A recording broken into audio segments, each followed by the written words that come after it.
Jadi ternyata saya temukan di majalah Al-Mujtama'. Jadi ternyata ada sebuah dokumen, Pak, yang justru terbitnya di Kuwait. Jadi bagaimana George W. Bush dan Gloria Macapagal Arroyo, Presiden Filipina,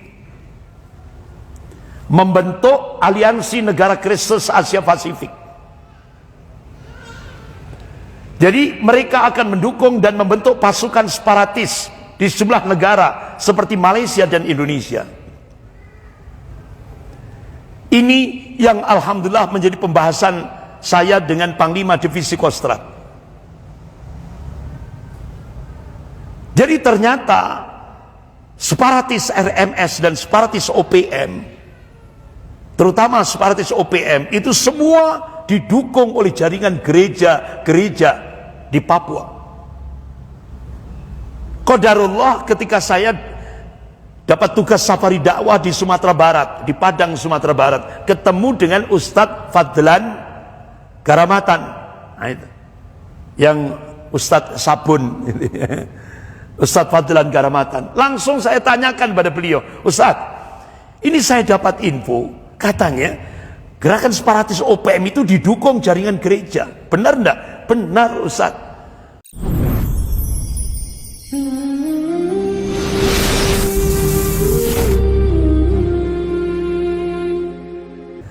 Bapak-bapak, ibu-ibu yang dimuliakan Allah, malam ini kita membahas satu tema, yaitu Islam dan kebangsaan. Bapak-bapak, ibu-ibu yang dimuliakan Allah, ada sebuah teori, yaitu tentang destruction of healthy state, penghancuran sebuah negara yang sehat. Jadi kalau negara sehat itu cirinya stabilitas, keamanannya bagus, equity, keadilannya tegak, growth, pertumbuhan ekonominya bagus. Itu ciri negara itu sehat. Nah, sekarang ada sebuah teori tentang destruction of healthy state. Jadi bagaimana menghancurkan sebuah negara yang sehat. Ini yang kita jadikan contoh Indonesia. Kalau pembahasan kita Islam dan kebangsaan.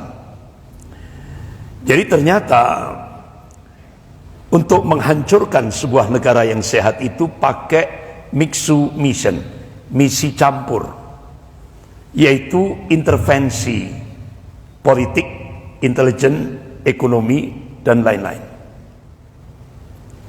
Ini contoh kasus di Indonesia. Begitu negara adidaya melakukan intervensi ke Indonesia, yang waktu itu kita lihat Amerika, sekarang gantian Cina. Nah, itu. Jadi kalau dulu Amerika, implikasinya Ipolisos Buthankam. Sekarang Cina. Jadi benar-benar mereka ingin menciptakan instabilitas lewat intervensi politik, intelijen, ekonomi. Ini yang lebih utama. Tujuannya apa? No growth, no acceleration. Tidak ada pertumbuhan ekonomi, tidak ada percepatan pembangunan. Mereka, negara adidaya ini, dalam hal ini Amerika dan Cina, ingin menjadi Sinterklas, dewa penolong, supaya Indonesia bergantung. Kalau dulu ke Amerika, sekarang Indonesia bergantung ke Cina.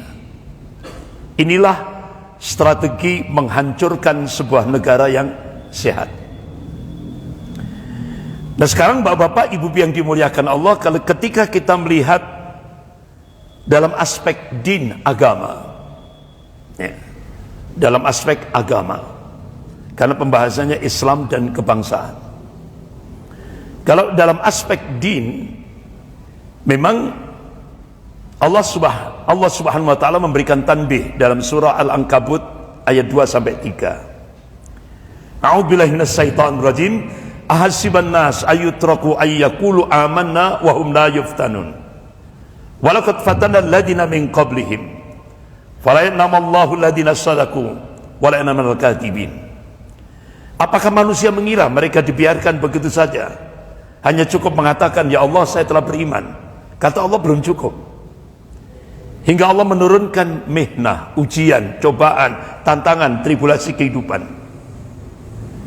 Justru dengan ujian, cobaan, tantangan, tribulasi kehidupan itu Allah ingin tahu siapa yang istiqomah dalam keimanannya, dan Allah juga ingin tahu siapa yang dusta akan imannya. Oleh karena itu dalam menjalani hidup dan kehidupan ini, Rasulullah sudah mengabarkan ada 5 tantangan, baik internal maupun eksternal, yang akan dihadapi oleh setiap saksiyah, pribadi mukmin. Qala Rasulullah sallallahu alaihi wasallam, al-mu'minu baina khamsin sadaida, mu'minu yasudduh wa munafiqun yabghaduh wa kafirun wa yuqatiluh wa syaitan yudilluh wa nafsun tunazi'u. Ada 5 macam tantangan yang disiapkan oleh Allah untuk menguji iman kita. Yang pertama, mukmin yang terkena penyakit hasad, dengki, iri. Ini tantangan yang pertama. Yang kedua, al-munafiqun yabghadu, orang munafik yang senantiasa membenci. Yang ketiga, wa kafirun wa yuqatilu, orang kafir yang senantiasa memerangi, memusuhi, memerangi. Yang keempat, wasyaitan yudillu, setan yang senantiasa menyesatkan. Yang kelima, wa nafsun tunazi'u, nafsu yang senantiasa melawan. Jadi itu sunatullah, hukum objektif, seni di dalam hidup yang diberikan oleh Allah kepada setiap hamba-hambanya. Selama kita menjalani kehidupan di dunia ini, tidak lepas daripada ujian, karena hidup itu sendiri adalah ujian. Nah ini. Nah malam hari ini kita membahas wa kafirun wa yuqatilu, fokus pada pembahasan wa kafirun wa yuqatilu, orang kafir yang senantiasa memerangi, ya. Orang kafir yang senantiasa memusuhi dan memerangi. Ini sudah dikabarkan oleh Allah dan Rasulnya. Jadi kalau ada orang kafir tidak memusuhi atau tidak memerangi umat Islam, berarti patut dipertanyakan kekafirannya. Berarti kafirnya belum kafah. Belum kafah. Jadi kafirnya masih separuh. Jadi kalau kafirnya sudah kafah, pasti memusuhi umat Islam, pasti memerangi umat Islam. Itu sudah settingan Allah subhanahu wa ta'ala. Allah ingatkan dalam surah Al-Baqarah ayat 120 dan 217. A'udzubillahi minasyaitonir rajim. Walan tardu ankal yahudu wala nasara hatta tattabi'a millatahum.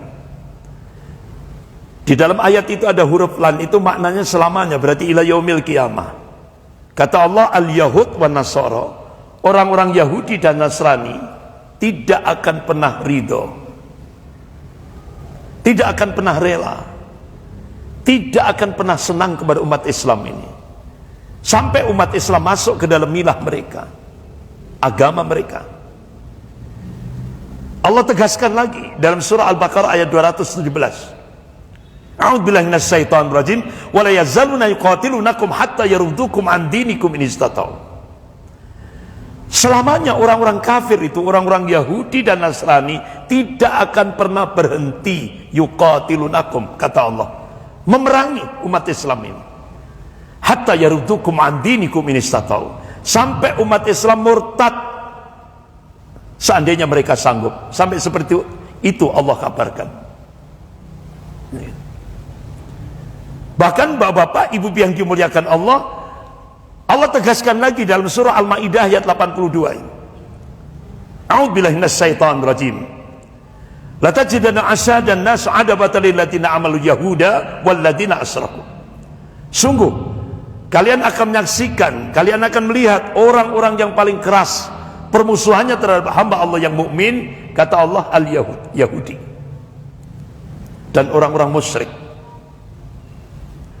Jadi bapak-bapak, ibu yang dimuliakan Allah, bahkan pergerakan orang Yahudi di Indonesia itu menguasai semua lini kehidupan. Jadi yang berkuasa di Indonesia itu orang Yahudi, Pak, bukan yang formal ini. Karena ketika saya tanya, saya sering kali tanya, siapa yang berkuasa? Ada yang jawab Ibu Megawati, salah. Ada yang jawab Pak Jokowi, salah. Ada yang jawab Luhut, salah. Yang berkuasa di Indonesia ini Zionisme Yahudi. Mereka tidak pernah masuk TV, mereka tidak pernah masuk koran. Pergerakannya Syria clandestine di bawah tanah, hampir 5.000-an, dan itu ditulis oleh Jenderal Sumitro dalam bukunya Dari Pangdam Mula Warman hingga Pangkop Kamtib. Nah, itu. Makanya Bapak Ibu yang dimuliakan Allah, kantor dagang yang ada di Jakarta itu kamuflase saja. Itu markas operasi intelijen. Pengendalinya di mana? Singapura. Singapura itu satelit wilayah Asia Tenggara. Siapa yang mengendalikan? Immanuel Sahab. Itu yang dibongkar oleh Jenderal Sumitro. Itu Jenderal Angkatan Darat yang paling killer. Kemudian ditulis lagi oleh Kepala Bakin, Kepala Badan Koordinasi Intelijen Indonesia, yaitu Letnan Jenderal Z.A. Maulani. Nah, di Malang ini Bapak Ibu yang dimuliakan Allah, markasnya yang paling besar itu ada di Desa Sumberdem, Kecamatan Wonosari, hampir 5 hektar. Alhamdulillah, ketika saya ngambil tesis buat tesis pada saat saya ngambil program pasca sarjana, itu saya jadikan riset gitu. Jadi sampai riset saya sampai ke Aceh gitu ya. Sampai ke Aceh sana.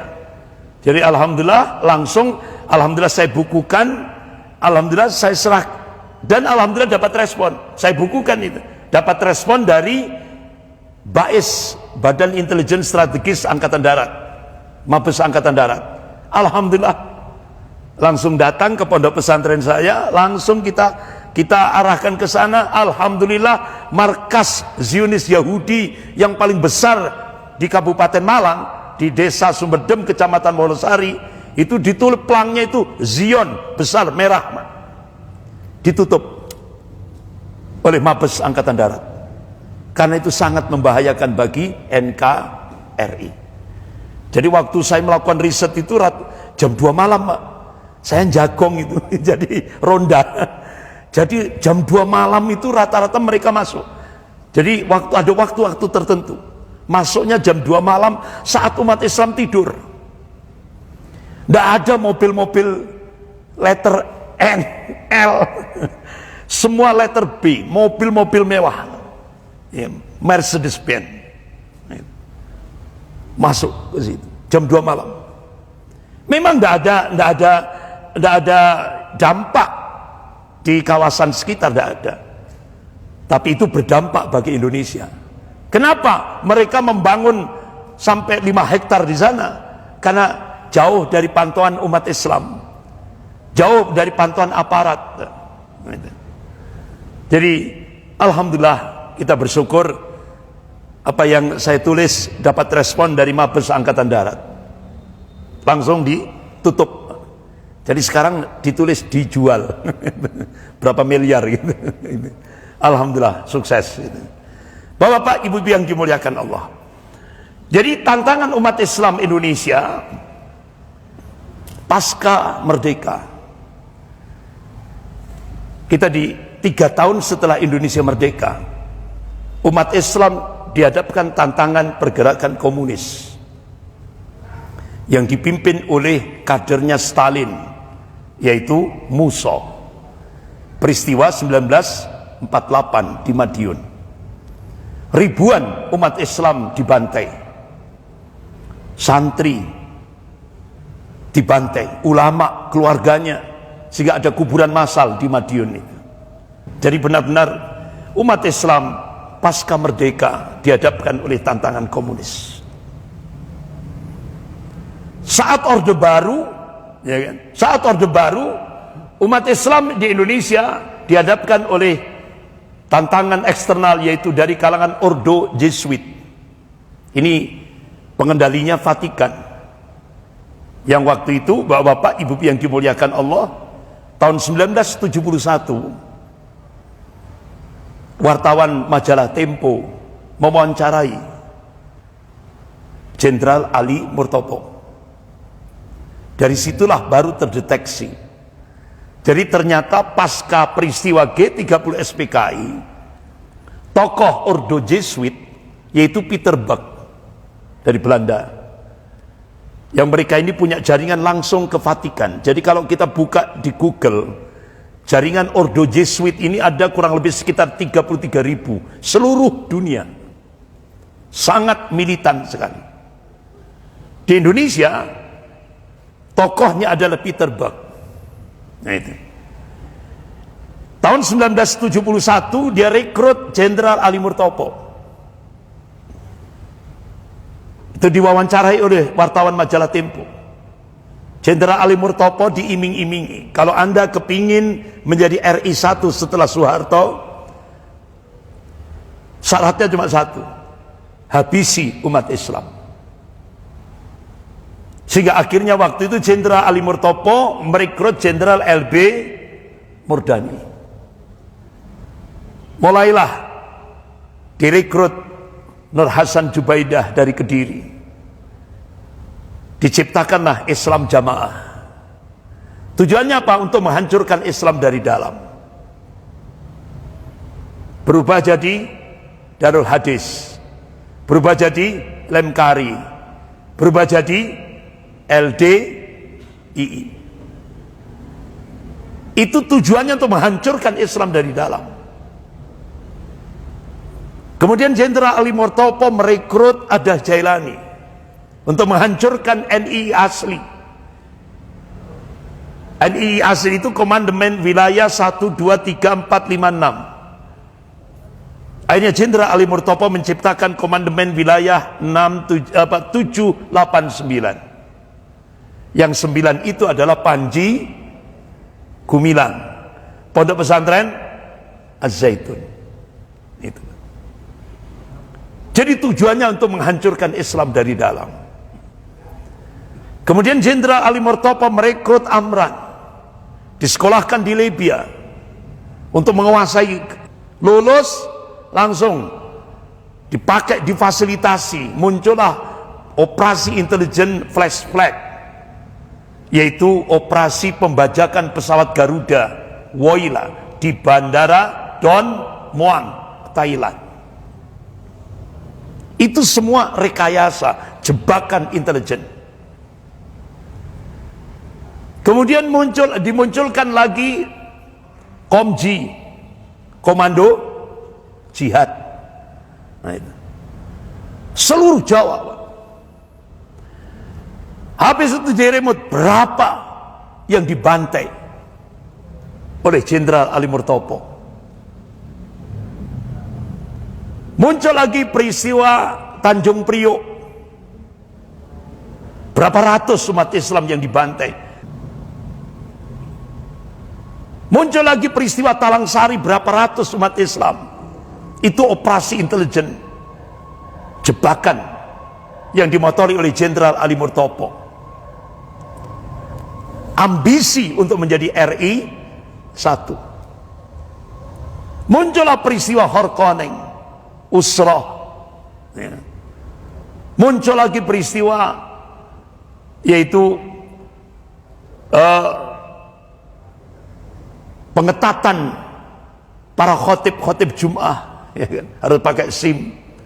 Muncul lagi peristiwa di tempat saya di Banyuwangi, ya kan? Itu Bupati Banyuwangi Pak Edi Slamet diperintah untuk mendata dukun-dukun santet yang sering disebut dengan operasi ninja. Itu di tempat saya. Jadi semua ini dibongkar oleh Jenderal Sumitro. Jadi rivalnya Jenderal Ali Murtopo, itu musuhnya Jenderal Ali Murtopo, yaitu Jenderal Sumitro. Dibongkar. Itu operasi menjebak umat Islam dalam rangka apa? Untuk ambisi ingin menjadi presiden RI 1. Tapi akhirnya apa yang terjadi? Pak Harto paham, Pak. Beliau ahli strategi. Langsung Jenderal Ali Murtopo dikotak di Menteri Penerangan sampai mati. Nggak jadi apa-apa. Jenderal Ali Murtopo mati, diteruskan kadernya Jenderal LB Murdani. Kembali lagi umat Islam dihadapkan oleh tantangan gerakan Ordo Jesuit. Luar biasa, Pak. Umat Islam benar-benar baja ini. Tantangannya banyak sekali ini. Sampai akhirnya Bapak-bapak, Ibu-ibu yang dimuliakan Allah, sampai akhirnya peristiwa yaitu Mei 98. Ya. Itu yang dimotori oleh Jenderal LB Murdani, ya kan? Mei 98. Itu semuanya itu diatur di Singapura. Makanya dulu ada ormas-ormas Forkot, Kamret dan sebagainya itu, ya kan? Ini orang-orang kiri. Jadi orang-orang kelompok-kelompok kiri dari kalangan mahasiswa waktu itu. Jadi sehingga peristiwa Mei 98 terjadilah itu. Sampai akhirnya Pak Habibie diberi amanah oleh Presiden Soeharto untuk melanjutkan estafet. Sehingga akhirnya Pak Habibie menjadi presiden. LB Murdani mati. Ya kan? Sampai mati. Karena apa? Pak Harto waktu itu pulang dari haji di pesawat Garuda. Pak Harto memberikan statement, siapapun walaupun jenderal tak gebuk. Ya kan? Siapa yang dimaksud itu? Yaitu Jenderal LB Murdani. Sehingga alhamdulillah Bapak-bapak, Ibu yang dimuliakan Allah, waktu itu benar-benar umat Islam benar-benar dipressure, ditekan. Sehingga alhamdulillah akhirnya kita mulai dari Malang, yaitu dari teman-teman dari Fakultas Teknik Salman dan yang lain-lain itu mencoba siapa yang paling dekat dengan Pak Harto ini, yaitu Pak Habibie. Sehingga akhirnya dilaunchinglah Ikatan Cendekiawan Muslim yang ada di Universitas Brawijaya, ICMI. Sehingga terjadilah perubahan politik di Indonesia, gitu. Yang tadinya kita benar-benar ditekan oleh kelompok, setelah kita diuji dengan komunis, kita ditekan oleh kelompok Kristiani radikal. Bapak-bapak, Ibu yang dimuliakan Allah, sampai Orde Reformasi. Kita kembali lagi, ya kan? Ya. Waktu itu sampai ketika masa Presiden Habibie, Bapak-bapak, Ibu yang dimuliakan Allah, yang menjadi kepala Bakin yaitu Bapak Letnan Jenderal Z. A. Maulani. Beliau sampai menulis buku judulnya Zionisme Gerakan Menaklukkan Dunia. Zionisme Yahudi gerakan menaklukkan dunia.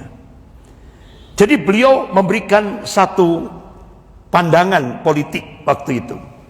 Jadi kata beliau, sebagian dari birokrasi sipil dan aparat intelijen militer di dunia ketiga, termasuk Indonesia, itu terdiri dari para gangster dan kriminal, kata beliau.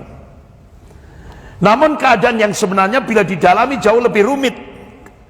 Karena pada dasarnya para gangster itu tidak lebih dari instrumen dalam jaringan kerja dari para pemodal besar internasional, yaitu Zionisme Yahudi.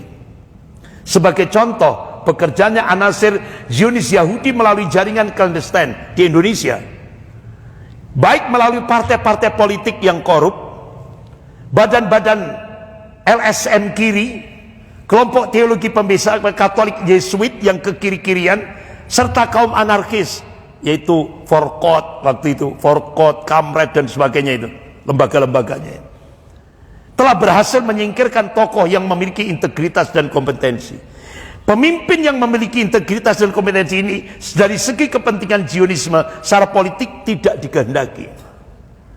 Jadi Pak Habibie itu tidak dikehendaki oleh Zionisme Yahudi yang waktu itu dimotori oleh George Soros.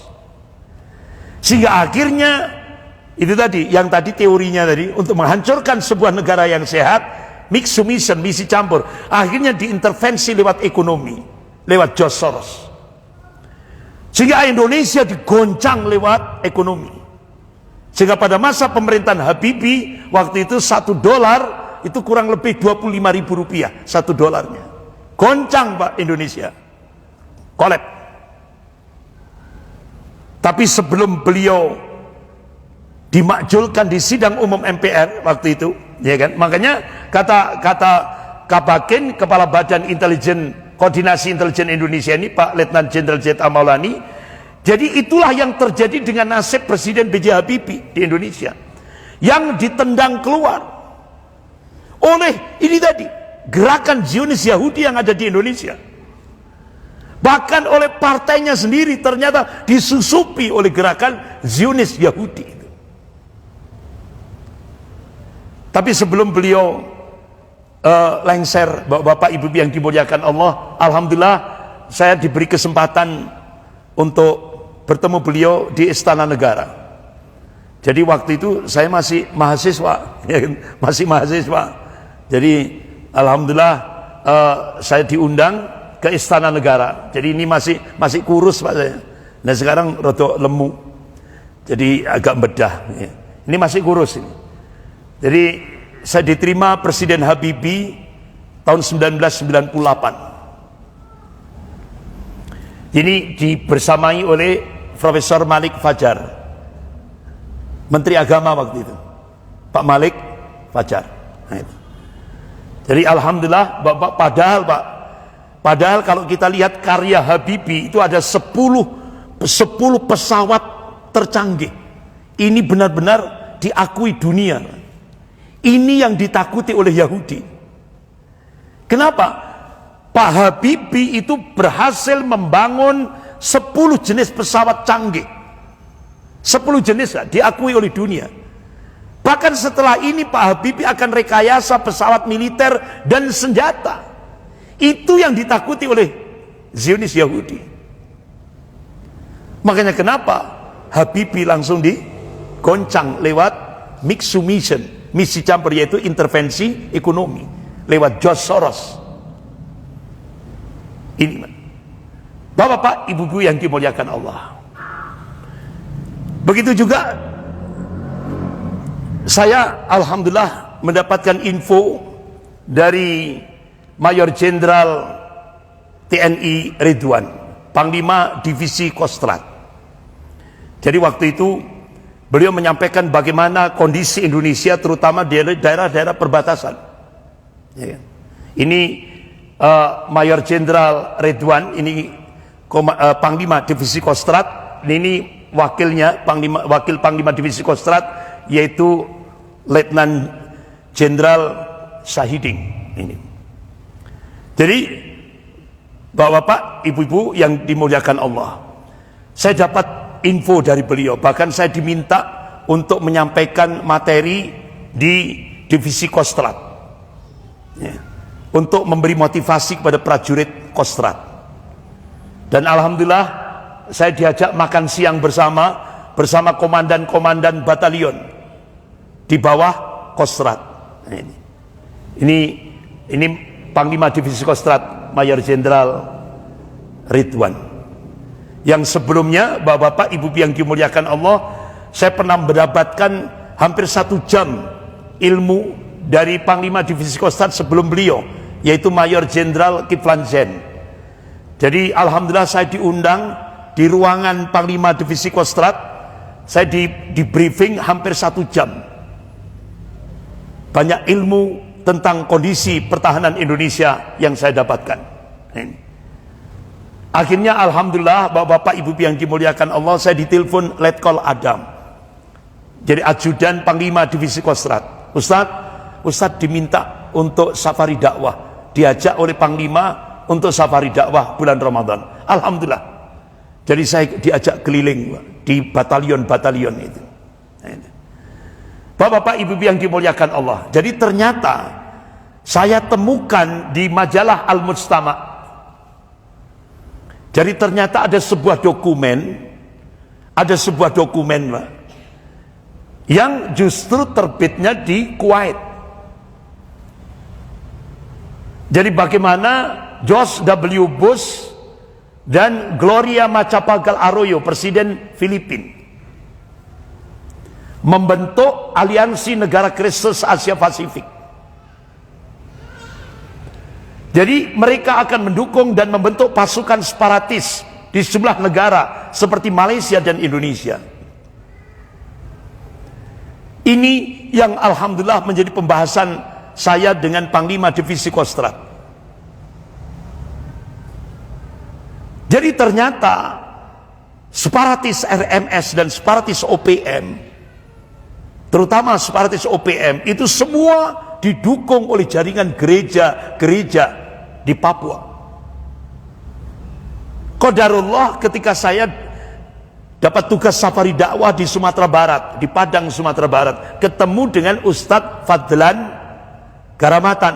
Nah, itu yang Ustadz Sabun. Ustadz Fadlan Karamatan. Langsung saya tanyakan pada beliau, Ustadz, ini saya dapat info, katanya gerakan separatis OPM itu didukung jaringan gereja. Benar enggak? Benar, Ustadz. Bahkan mantan Danjen Kopassus itu Pak Mayor Jenderal Sutomo kalau tidak salah waktu itu, namanya saya agak lupa, itu beliau nyamar jadi Babinsa, Pak. Padahal ini mantan Danjen Kopassus. Jadi beliau nyamar jadi Babinsa, masuk di bandara-bandara perintis. Itu ternyata semua milik gereja. Itu yang mensupport separatis OPM. Itu yang saya sampaikan di depan Panglima Divisi Kostrad. Nah, Bapak, ternyata benar, Pak. Jadi terbongkar di majalah Al-Mustama bagaimana separatis OPM, separatis RMS itu benar-benar disupport oleh tadi itu negara-negara Eropa dan Amerika. Makanya dibongkar di majalah Al-Mustama yang terbit di Kuwait, bagaimana George W. Bush dan Presiden Filipina tadi membentuk satu gerakan pembentukan aliansi negara Kristus Asia Pasifik, yang itu meliputi mulai dari Filipina, Singapura, Taiwan, Makau, Hong Kong, Sabah, Sarawak, Perlis, Penang, Selangor, Perak, dan Maluku, Timur Leste, Sulawesi. Ini Bapak, Ibu-ibu yang dimuliakan Allah. Alhamdulillah, saya juga mendapatkan bagaimana info-info tentang pertahanan ini dari Wakil Komandan Arhanud. Alhamdulillah, saya juga mendapatkan info dari beliau.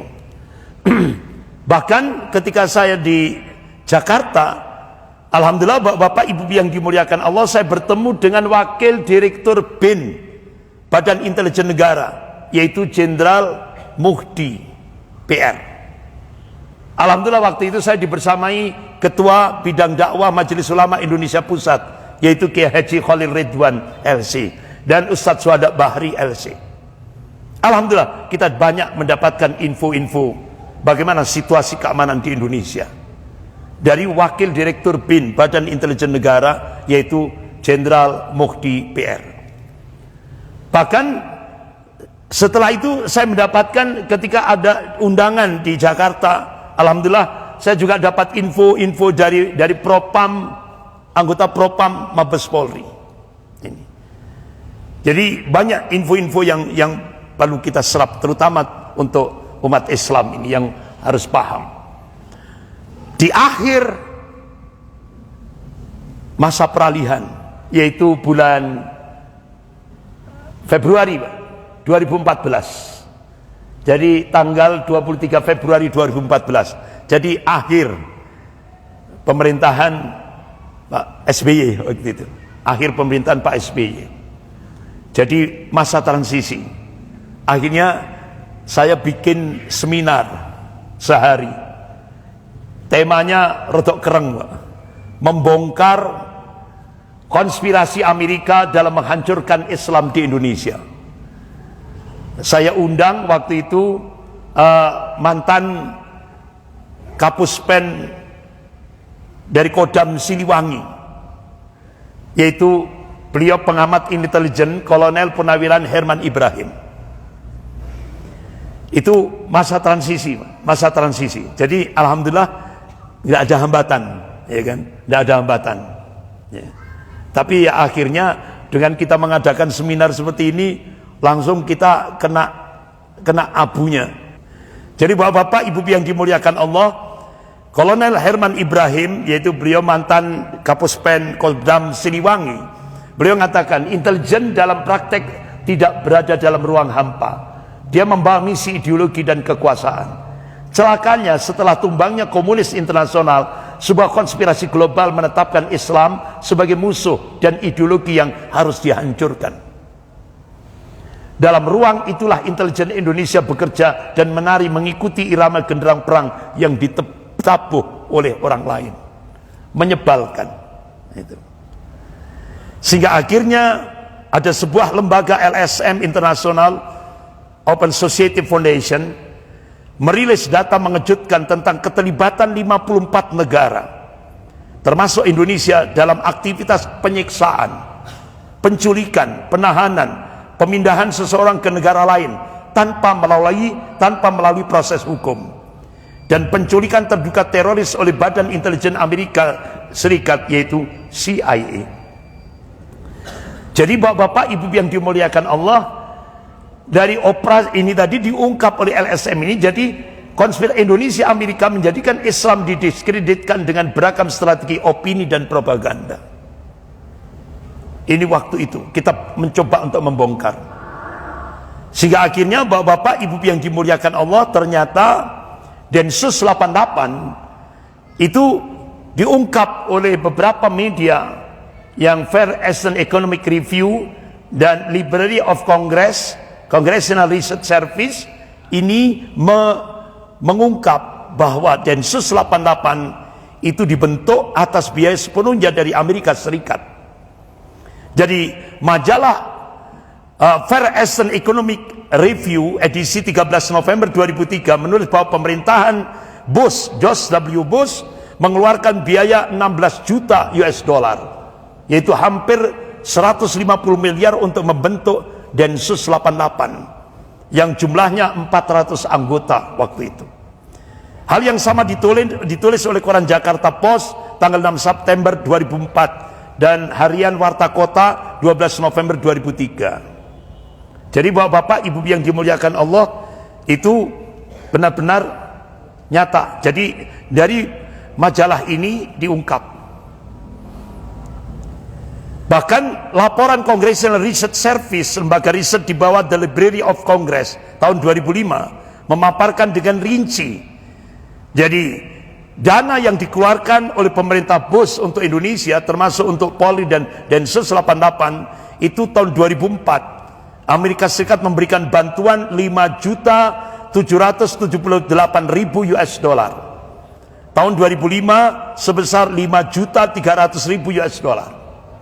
Dan ternyata itu proposalnya itu diungkap oleh Mayor Jenderal Hartomo. Beliau waktu itu jadi Kabais. Jadi ternyata Pak, kerjasama ini untuk membantai umat Islam di Indonesia. Jadi peristiwa pada saat Jenderal LB Murdani muncul lagi pada saat era reformasi.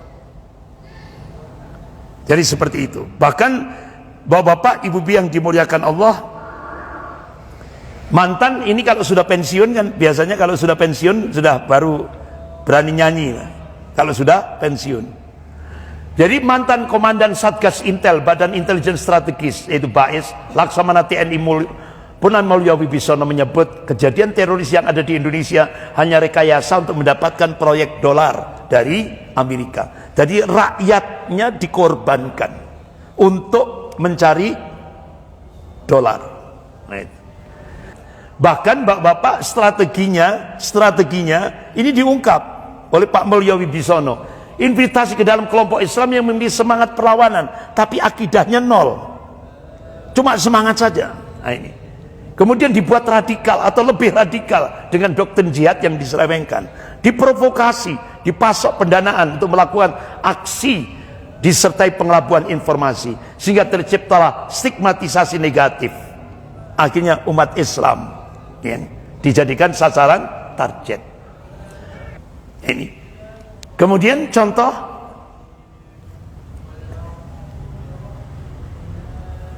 separatis OPM ini. Berapa banyak korban dari TNI Polri yang apakah disebut? Enggak, dulu disebut GPK, Gerakan Pengacau Keamanan. Sekarang disebut KKP, kelompok apa? Iya, kelompok kriminal bersenjata. Nah, itu. Tapi karena agamanya Katolik, maka disebut KKB, kelompok kriminal bersenjata. Kalau sampai akhirnya tokohnya separatis OPM, oh berarti kalau kita disebut itu harus masuk Islam dulu. Sampai seperti itu, Pak. Harus masuk Islam dulu baru disebut. Inilah realitas di lapangan.